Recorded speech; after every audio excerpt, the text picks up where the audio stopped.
La gran mentira del aceite de colza. El síndrome tóxico que a principios de los 80 llenó de espanto a los consumidores españoles pudo no ser causado por el aceite de colza. A pesar de que existían dudas razonables respecto a la culpabilidad del aceite como agente de la mortal intoxicación, la administración española se empeñó tercamente en mantener esta tesis como versión oficial de los hechos. El profesor Luis Frontela logró reproducir, en su laboratorio de la Cátedra de Medicina Legal de la Universidad de Sevilla, los síntomas del síndrome tóxico alimentando ratas y conejillos de indias con hortalizas que previamente habían sido tratadas con plaguicidas. Existe un intrigante paralelismo entre los efectos de determinadas armas químicas y los efectos del síndrome tóxico. El síndrome tóxico que a principios de los 80 llenó de espanto a los consumidores españoles pudo no ser causado por el aceite de colza. Esto es lo que sostiene desde hace años un valiente grupo de médicos, periodistas y abogados, que han investigado este drama y han llegado a la conclusión de que la causa de la intoxicación fue debida a la mala utilización de pesticidas organofosforados que se utilizaron en una plantación de tomates en Almería. Sin dar a los españoles una tregua para reponerse del susto de la intentona golpista del 23 de febrero, la primavera de 1981 trajo consigo la aparición de una misteriosa epidemia que al principio fue bautizada como neumonía típica. Todo comenzó en la localidad madrileña de Torrejón de Ardoz el 1 de mayo de 1981, al morir por insuficiencia pulmonar aguda el niño de 8 años Carlos Vaquero. Posteriormente, 6 de los 8 miembros de su familia contraerían la extraña enfermedad. En aquellos primeros momentos nadie sabía bien de qué se trataba y comenzó a cundir la alarma en amplios sectores de la población. Los teléfonos de atención al ciudadano se bloquearon, mientras decenas de miles de personas abarrotaban las salas de urgencias acudiendo a los hospitales al más mínimo síntoma. Hasta tal punto llegó la psicosis que diversos especialistas protestaron en su momento contra lo que parecía una actitud irresponsable del gobierno alarmando injustificadamente a la población. En los últimos días, con motivo de un ligero aumento en la incidencia de casos de neumonía atípica, especialmente grave en determinados pacientes, se ha producido lo que se puede llamar una intoxicación informativa protagonizada por el secretario de Estado para la Sanidad, Dr. Sánchez Arguindey. Quizá la locuacidad informativa tenga un objeto positivo para la población del área de Madrid, pero creemos que el señor Sánchez Arguindey no ha valorado la faceta negativa, es decir, la creación de una situación de terror y psicosis de neumonía atípica, que repercute involuntariamente de modo negativo sobre el estado de ánimo de la población. Pero por desgracia la intoxicación no fue solamente informativa. En aquel momento tan solo había 60 casos demostrados y las víctimas mortales ascendían a media docena. Hoy, más de 60.000 afectados y una cifra de fallecidos superior al millar dan testimonio de lo que fue la mayor tragedia sanitaria española de los últimos 50 años. Se barajaron diversas hipótesis para explicar la extraña epidemia que poco a poco fue extendiendo su manto por diversos puntos de la geografía española. Finalmente se dictaminó que no se trataba de una enfermedad propiamente dicha, sino de una intoxicación debida a la ingestión de aceite de colza desnaturalizado de uso industrial vendido por un grupo de desaprensivos como si de aceite de oliva se tratara. Había nacido el síndrome tóxico. No obstante, analizada desde un punto de vista estrictamente científico, la hipótesis del aceite de colza desnaturalizado tenía múltiples puntos oscuros. Todos estos compuestos químicos no pueden ser los causantes de tantas muertes en las cantidades que, suponemos, han sido ingeridos. Hay que tener en cuenta que el aceite de colza se desnaturaliza añadiendo solo un 2% de anilina, que en el proceso de refino, lavado con ácidos, se elimina toda o su mayor parte y que muchos de los compuestos dados a conocer son procedentes de las impurezas propias de la anilina o de la descomposición de colorantes, no tóxicos a corto plazo, fabricados con ella. Para gran número de expertos estaba claro más allá de cualquier duda que las anilinas y otros compuestos químicos añadidos al aceite, si bien constituían una adulteración e incluso podían provocar otras enfermedades, no eran las causantes del síndrome tóxico. Se llegaron incluso a hacer pruebas en busca de aflatotoxinas, unas sustancias venenosas procedentes de un hongo parásito de la colza, el Aspergillus falbus, que ya había provocado diversas intoxicaciones en el ganado. Pero no se obtuvo ningún resultado positivo. A pesar de que existían dudas razonables respecto a la culpabilidad del aceite como agente de la mortal intoxicación, la administración se empeñó tercamente en mantener esta tesis como versión oficial de los hechos, llegando al punto de cesar en su puesto a los dos únicos investigadores de la Comisión Epidemiológica del Síndrome Tóxico que no estaban de acuerdo con esta teoría, los doctores María Jesús Clavera y Javier Martínez. En un artículo de prensa en el que los despedidos denuncian su situación, aportan elementos que comienzan a dibujar una idea del síndrome tóxico muy diferente de la que se tenía hasta el momento, afirmando que su teoría implica la intervención de una multinacional, de fuertes indemnizaciones. Implica el reordenamiento del control sanitario del sector agroquímico y de su sistema de experimentación, así como el apropiamiento innecesario como verdad oficial de una hipótesis científica provisional que ha involucrado el prestigio y la autoridad de instituciones administrativas, judiciales y científicas que inicialmente se pronunciaron y cuyo descrédito a estas alturas es transformado en un drama nacional. Una multinacional, indemnizaciones multimillonarias, el descrédito de las instituciones. Dicho así, sí parece haber motivos más que suficientes para un encubrimiento, pero ¿qué era lo que se estaba encubriendo? Indudablemente algo muy grave, si era preferible el encarcelamiento de los responsables de la importación, manipulación y distribución del aceite a unas sabiendas de que este no era el agente de la intoxicación. La clave la tendría que aportar el profesor Luis Frontela, que logró reproducir en su laboratorio de la Cátedra de Medicina Legal de la Universidad de Sevilla los síntomas del síndrome tóxico alimentando ratas y conejillos de indias con hortalizas que previamente habían sido tratadas con plaguicidas. Los resultados no se hicieron esperar. Por un lado, se detectó que la toxicidad aumentaba a medida que la utilización del pesticida se acercaba al momento de la recolección. Y por otro, se llegaba a aislar el producto químico cuyo suministro reproducía con mayor exactitud los síntomas presentados por los enfermos del síndrome, el 0-etil-0-3-metil-4-metiltiofenil y isopropilamido fosfato. Los animales sometidos a la acción de esta sustancia arrojaban un índice de mortalidad que llegaba hasta el 20% y se podía comprobar que los que eran sacrificados y diseccionados posteriormente reproducían las lesiones pulmonares, vasculitis y lesiones renales características de los enfermos del síndrome tóxico.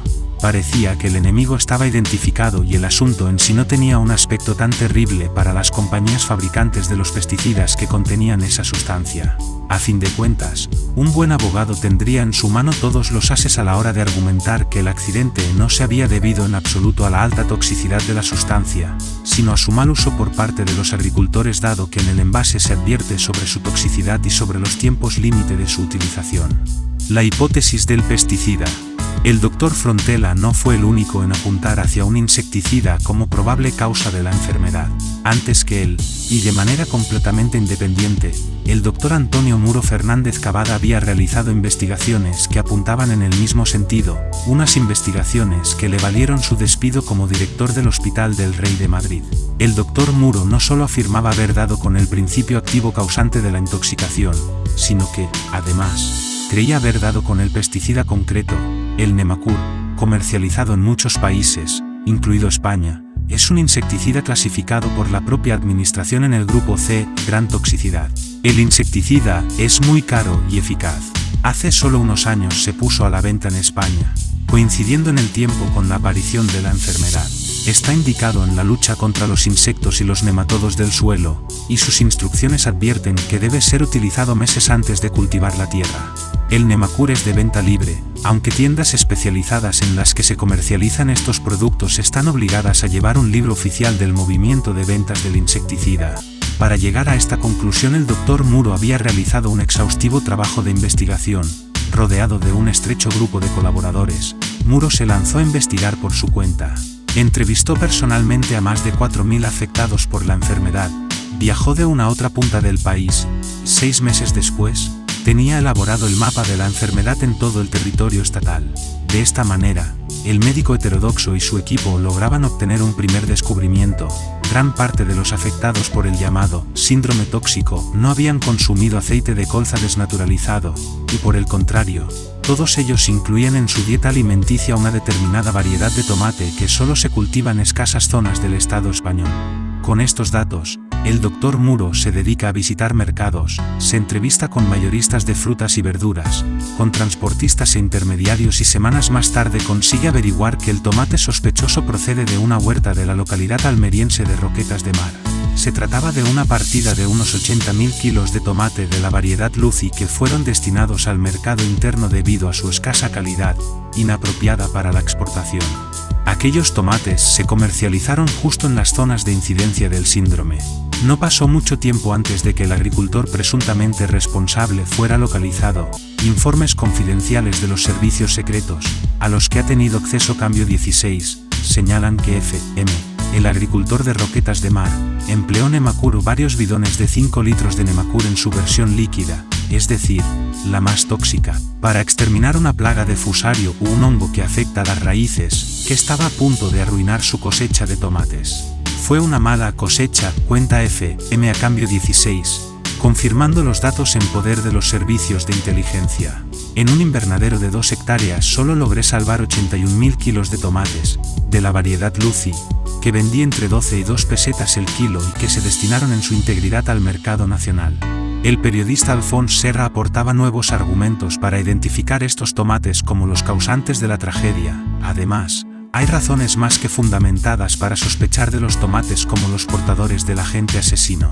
Por ejemplo, si uno de esos tomates tóxicos llegó mezclado con otros sanos, lo típico es que fuera troceado para ensalada, y lógicamente, afectara a 1, 2 o 3 miembros de una misma familia, es decir, los que por azar consumieran los trozos venenosos. En ocasiones se encontró a un solo familiar afectado, del que solía decirse que era aficionado a comerse un tomate entero con sal, para merienda, como si fuera una fruta. Y cuando una familia numerosa se hallaba 100% afectada, caso raro, indefectiblemente descubrimos que el consumo de guisos de tomate o la salsa de este era habitual en ellos. Es así, sencillamente, como se explica la distribución de todo o nada, observada intrafamiliar o intravecinalmente en el síndrome tóxico, sin necesidad de inventar las indemostrables y caprichosas inmunidades de los culpables del supuesto aceite asesino. Mientras que los estudios de los doctores Muro y Frontela obtenían resultados palpables, los intentos de reproducir en animales de laboratorio los efectos del síndrome empleando el aceite presuntamente tóxico parecían haber llegado a un punto muerto. En la Fundación Jiménez Díaz se administró a las cobayas el aceite de todas las formas imaginables, frito, crudo, inyectado, en ensalada, sin que se obtuviera otro efecto visible que el engorde de los animales. Ni siquiera la Organización Mundial de la Salud, que emitió un informe de 96 páginas sobre el tema, se atrevía a pronunciarse sin reservas sobre el aceite de colza. Pero quizá una de las aportaciones más interesantes en su momento la realizase el médico militar Luis Sánchez Monge, experto en guerra química y bacteriológica, que en un informe reservado hecho llegar a las autoridades sanitarias del país aseguraba la coincidencia entre los efectos del síndrome tóxico, descubiertos en los afectados y determinadas fases de la guerra química, donde suelen emplearse compuestos fosforados en estado gaseoso. En uno y otro caso el cuadro clínico era similar: insuficiencias respiratorias graves con disnea y tos, náuseas y vómitos, dolores musculares, dolores de cabeza, diarrea y exantema pruriginoso. Por su parte, Bayer, empresa fabricante del producto, aportaba ante los medios de comunicación argumentos con los que se pretendía demostrar que era prácticamente imposible que el Nemacur fuera responsable del envenenamiento, aduciendo que algunos síntomas no se correspondían con los que presentaría una intoxicación con este producto y poniendo de manifiesto que, estando este durante largo tiempo presente en varios mercados mundiales, jamás había sucedido nada parecido. En cualquier caso, no habría sido la primera vez que productos pretendidamente inocuos provocaban una catástrofe sanitaria. No hay más que recordar el caso de la talidomida, fármaco que produce malformaciones fetales graves si es administrado durante el embarazo. Introducida en 1957, la talidomida era un hipnótico o sedante no barbitúrico que, según se pensaba por aquel entonces, era muy seguro, incluso en caso de producirse una sobredosis. Esta presunta inocuidad fue decisiva en la tragedia que vendría después, ya que fue comercializado como fármaco que podía ser empleado sin peligro durante el embarazo y cuyo uso era recomendado en este periodo. En 1961 se produjeron varios casos simultáneos en Australia y Alemania de bebés recién nacidos que presentaban focomelia, una malformación muy rara. La palabra deriva del término griego para describir las extremidades de las focas y consiste en una deformidad en la que los brazos y las piernas carecen de huesos largos. Los doctores Klaus Knapp y Vidukhin Lenz descubrieron que la causa de estas deformidades era la talidomida que las madres de estos niños habían tomado durante los primeros meses de embarazo.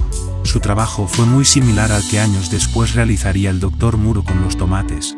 Decidimos acometer la búsqueda, sin saber de qué. Perdimos varios días en la confección de un extensísimo cuestionario. ¿Facilidades? Ninguna. ¿Coche?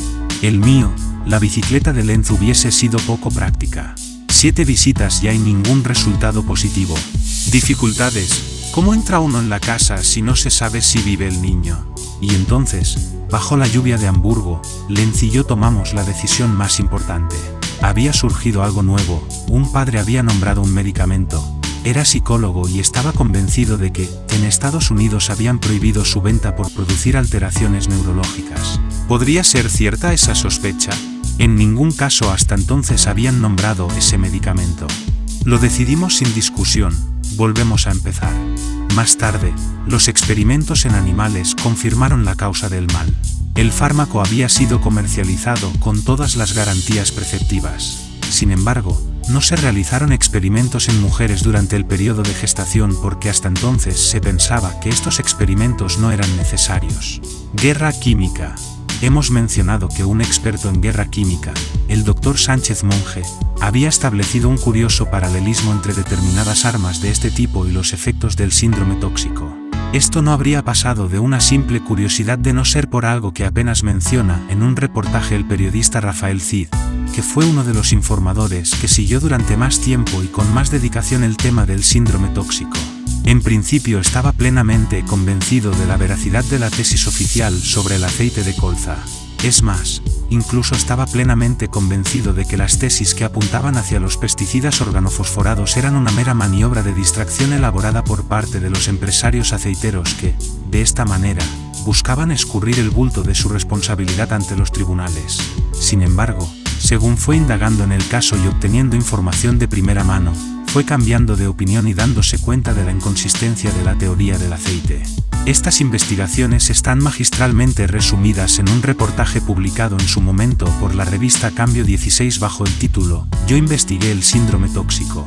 En dicho trabajo, entre muchas otras revelaciones, existe un párrafo que aporta un enfoque inédito a todo el asunto. También el Centro Superior de Información de la Defensa, CSID, que había realizado su propia investigación con ayuda de expertos de diferentes ramas, dio carpetazo al asunto. Hoy el resumen de ese informe de los servicios secretos militares duerme el sueño de los justos en los archivos de la nueva sede de los servicios en la carretera de La Coruña. En las conclusiones del CSID, apenas una docena de folios, se descarta prácticamente la intoxicación por el aceite y se sugieren otras causas, por ejemplo, que se hubiera tratado de un ensayo de guerra química. ¿Realmente era posible algo así? Durante un tiempo se manejó la hipótesis de que el síndrome hubiera tenido su origen en un accidente o ensayo con armamento químico, algo no del todo carente de fundamento. Según un artículo publicado en El País, en 1979 el sargento Marcelo Pérez, destinado en la base estadounidense, murió repentinamente de una enfermedad que presentaba los mismos síntomas que los del síndrome tóxico. Precisamente estos gases se elaboran a base de sustancias organofosforadas, y según la bibliografía científica, los síntomas y efectos letales que producen se asemejan mucho a los del síndrome tóxico. Aunque en principio pueda parecer una hipótesis descabellada, la semejanza de los gases tóxicos militares con los pesticidas organofosforados hizo que el ya citado Dr. Sánchez Monje fuera uno de los pocos médicos que tuvo resultados positivos en el tratamiento de los afectados, algo debido sin duda a su familiaridad como médico militar con los efectos de estas sustancias. Todo lo citado hasta el momento fue denunciado puntualmente por el periodista e investigador Andreas Faber-Kaiser en su libro Pacto de Silencio, obra maestra del periodismo de investigación español en la que se repasaban puntualmente todos y cada uno de los puntos oscuros de la versión oficial del síndrome tóxico. Este libro fue curiosamente mencionado durante la lectura de la sentencia del juicio de la colza, afirmando que había sido patrocinado por los abogados de la defensa. Indignado, Andreas Faber-Kaiser expresó ante los medios de comunicación su intención de presentar una querella contra el tribunal, un propósito que fue frustrado por su fallecimiento. Lejos de quedarse en la superficie, el periodista había profundizado en busca de una explicación al evidente desinterés de las autoridades por las explicaciones alternativas. Aporto estas consideraciones porque se observa, cuando se analiza todo este asunto en detalle, que el pacto de silencio que aquí salta a la vista, solo puede justificarse por la extrema gravedad de lo realmente ocurrido. Para ello conviene recordar que los organofosforados se hallan en la base del moderno armamento químico, como también conviene recordar por qué se estaba demorando el acuerdo de desarme químico entre Estados Unidos y la Unión Soviética.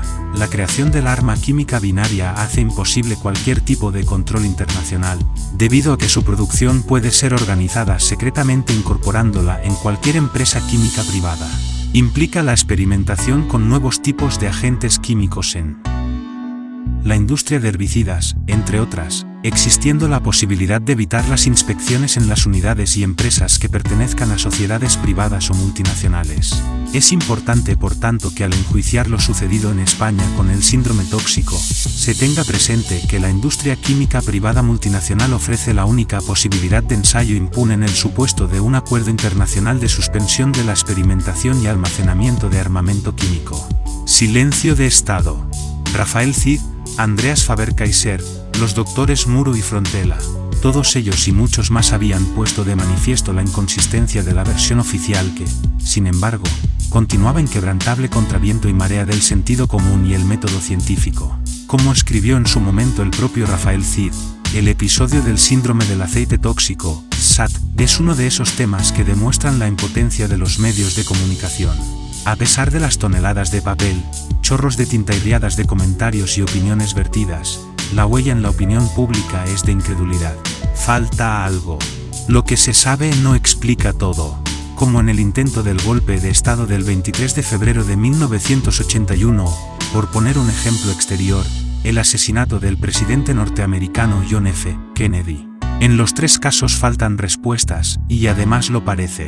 Quizá porque en todos ellos la expresión «razón de Estado» está de por medio. El propio Rafael Cid pudo comprobar cómo algo de extraordinaria gravedad tenía que estar sucediendo para hacer que personajes como el científico de la Organización Mundial de la Salud Gastón Bertolazzi llegase al extremo de desmentir declaraciones grabadas en cinta magnetofónica, en las que ratificaba la imposibilidad de que el aceite fuera la causa real del síndrome tóxico. En esa entrevista, el que en aquella época era máximo responsable del Departamento de Pesticidas de la Organización Mundial de la Salud, OMS, considera que la investigación oficial sobre el síndrome tóxico llevada a cabo en España en los 3 últimos años no ofrece suficientes garantías para asegurar que el origen de la epidemia fuera el aceite de colza adulterado. Respecto al informe sobre el síndrome tóxico patrocinado por la Organización Mundial de la Salud, Bertolazzi afirma: esos trabajos solo representan la opinión de un grupo de expertos que fueron invitados por la OMS a discutir el problema. No hay que tomarlo muy a rajatabla. Yo, personalmente, me siento feliz de que mi nombre no figure en ese dossier publicado por nuestra oficina regional. Cuando inicié su estudio y encontré que en la página 10 se decía que la búsqueda de agentes tóxicos en el aceite había resultado en gran parte vana, abandoné la lectura. Ese informe no tiene más valor que una charla cualquiera. Más adelante exponía su opinión autorizada como uno de los más prominentes toxicólogos del mundo, respecto a la imposibilidad de que el aceite incautado pudiera ser responsable de la sintomatología que presentaban los enfermos. Unas valientes declaraciones de las que tardaría apenas una semana en retractarse, nadie sabe por qué razón.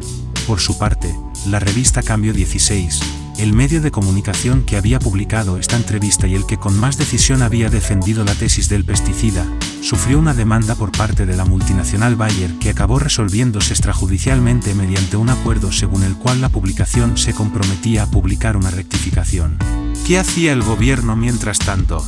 Los periodistas alemanes Gudrun Brunk y Jorge Imbrecht sostienen que las autoridades podrían haber formado parte del encubrimiento. Con todo, existen muchos indicios de que el gobierno español conocía la verdadera causa del síndrome tóxico, al menos algunas semanas después de haber proclamado la teoría del aceite o incluso antes de pronunciarla. Pero esto fue ocultado hasta ahora a la opinión pública. Políticos y altos cargos temían reconocer su error y perder credibilidad. Tampoco pensaban que fuera oportuno iniciar un proceso contra los verdaderos responsables. No lo pensaba el gobierno de entonces, ni lo piensa el actual. Así, se decidió que la hipótesis del aceite era la única correcta. Otras instituciones, como la OMS, se atuvieron a ella.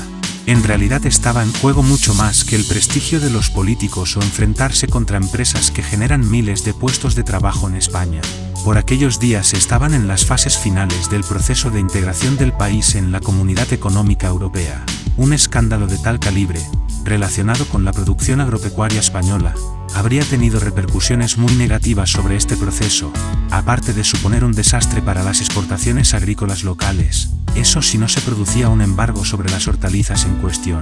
En cambio, si todo se reducía a un grupo de desaprensivos traficando con aceite industrial que ni siquiera había sido producido en España, el prestigio de los productos alimenticios españoles quedaba intacto. Razón de Estado. El prestigio que no había quedado de modo alguno intacto era el del doctor Muro. Olvidado y enfermo, fallecía en Madrid con la amargura en el alma de no haber sido escuchado por las autoridades y consciente de que esa sordera oficial no había sido en modo alguno accidental. La última entrevista que concedió este científico, apenas 48 horas antes de su fallecimiento, es un documento especialmente impresionante. La realizó el periodista Máximo Fernández y fue emitida en su momento por Radiocadena Española. En ella, con especial amargura, denuncia a la revista Lancet, una de las publicaciones médicas más prestigiosas del mundo, que solamente publicó artículos que responsabilizaban al aceite, negándose inexplicablemente a reproducir otros trabajos de igual o mayor peso científico que apuntaban hacia otras hipótesis, respaldándolas con experimentos. Además, el doctor Muro afirmaba que apenas unos días antes había comprado un saco de Nemacur en un mercado de Barcelona, a pesar de que el entonces ministro de Sanidad Ernest Lluch había declarado públicamente que este pesticida había sido retirado por su alta toxicidad, recalcando, eso sí, que el producto no tenía relación alguna con el síndrome. Pero quizá lo que más a las claras pone de manifiesto el estado de ánimo del doctor Muro en sus últimos días sea la frase con la que se cerraba esta entrevista, refiriéndose a las investigaciones del doctor Frontela. Sí, supongo que faltará muy poco para que empiecen a decir los medios de comunicación lo que pasa siempre, que Frontela también está loco como yo, y que hay que echarlo como a mí, porque es la solución que tienen con los disidentes. No hace falta irse a Rusia para decir que a los disidentes los mandan al psiquiátrico. El 30 de marzo de 1987 comienza el juicio de la colza en un marco tan poco habitual como la madrileña Casa de Campo. El número de encausados, de abogados, de testigos y de afectados que querían presenciar las vistas imponía abandonar las habituales sedes judiciales y trasladarse a los antiguos recintos de un mercado público en busca de un marco que permitiera albergar un proceso cuyas cifras resultaban inéditas en la historia jurídica española. El sumario se desarrollaba a lo largo de 250.000 folios repartidos en 662 tomos. El número de víctimas ascendía a 25.000, de las cuales 650 habían muerto. Estaba previsto que compareciesen ante la sala no menos de 2.500 testigos que serían interrogados por 38 abogados defensores y otros tantos de la acusación. Eso sin contar los 208 peritos españoles y 42 extranjeros que intentarían arrojar algo de luz sobre el asunto. Y vaya si hacía falta que alguien arrojase algo de luz. 6 años después del inicio de la tragedia nadie podía afirmar con absoluta seguridad y con una demostración científica en la mano que el aceite fuera el responsable de la masiva intoxicación.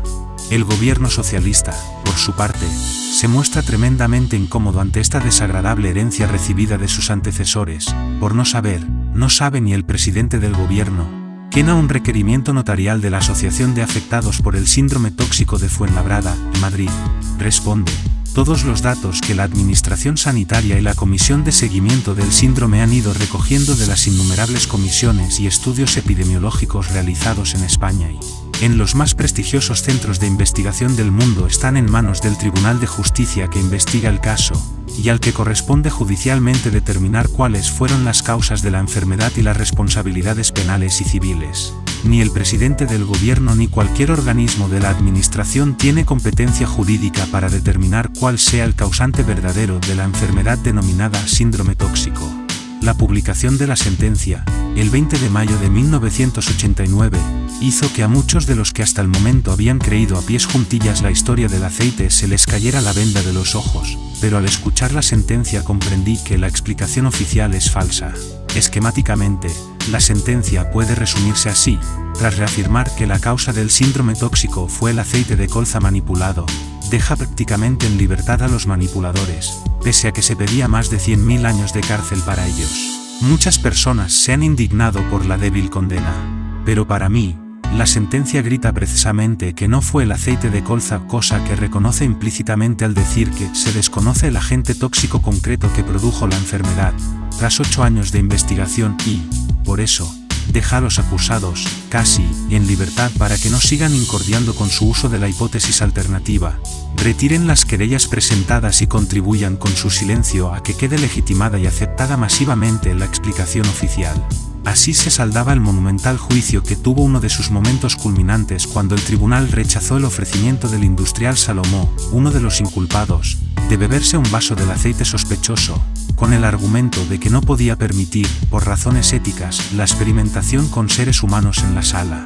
Sin embargo, los letrados ignoraron que poco antes de iniciarse el juicio un grupo de afectados realizó como protesta una huelga de hambre en la que solo ingirieron agua azucarada y aceites tóxicos durante 12 días, sin que por ello empeorase su salud. Alguno de los abogados también había sido protagonista de hechos poco usuales en un proceso judicial.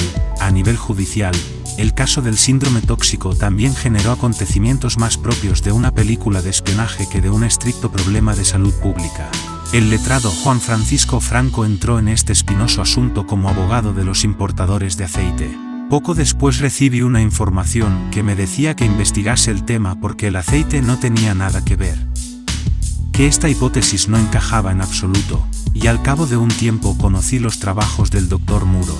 Su participación en el caso lo llevó el 27 de octubre de 1986 a hacer una intervención ante el Parlamento Europeo. En esta época yo estaba recibiendo llamadas amenazadoras contra mi familia a las 3 de la mañana.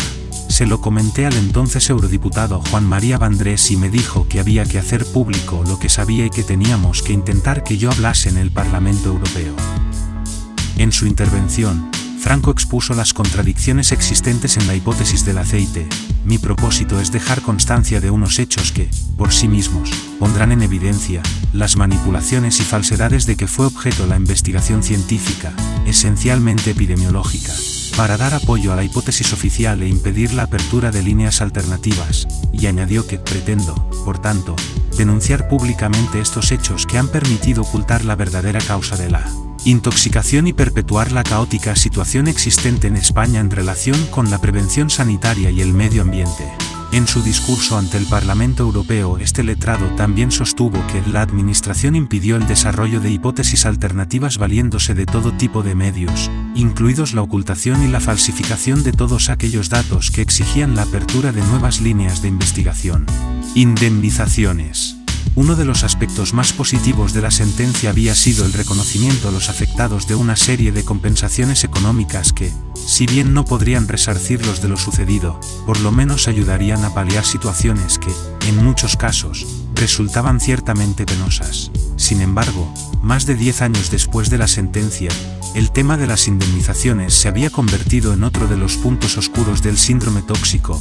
A finales de 1999, unos 400 afectados por el síndrome tóxico aprovecharon el Día de la Constitución, 6 de diciembre, para manifestarse ante el Congreso de los Diputados y reclamar con pancartas, pitidos y abucheos el cobro de sus indemnizaciones, acordadas por la justicia. Según los propios datos del Ministerio de Justicia, a comienzos del año 2000, habían sido abonados solo 2.285 expedientes por un valor total de 41.651 millones de pesetas, poco menos de 250 millones de dólares. Estos 2.285 expedientes representan apenas el 11% de los afectados por el síndrome tóxico con derecho a indemnización reconocido judicialmente. Una vez más, y como triste epílogo, los afectados por el síndrome volvían a ser víctimas de la dejadez oficial, primero con el evidente desinterés a la hora de encontrar la verdadera causa de la enfermedad y más tarde en su lentitud para cumplir con las obligaciones legalmente impuestas para con los afectados. Miles de ciudadanos de España vieron truncadas sus vidas sin que nadie hasta el momento haya ofrecido una explicación realmente convincente. En el asunto del síndrome tóxico confluían demasiados intereses y la verdad no era uno de ellos. Como ocurre en tantas ocasiones, es posible que algún día, cuando a nadie le importe ya, se sepa lo que ocurrió realmente y se reconozca el mérito de quienes fueron olvidados, calumniados y apartados por no seguir la corriente y hacer lo que les dictaba su conciencia en lugar de su conveniencia.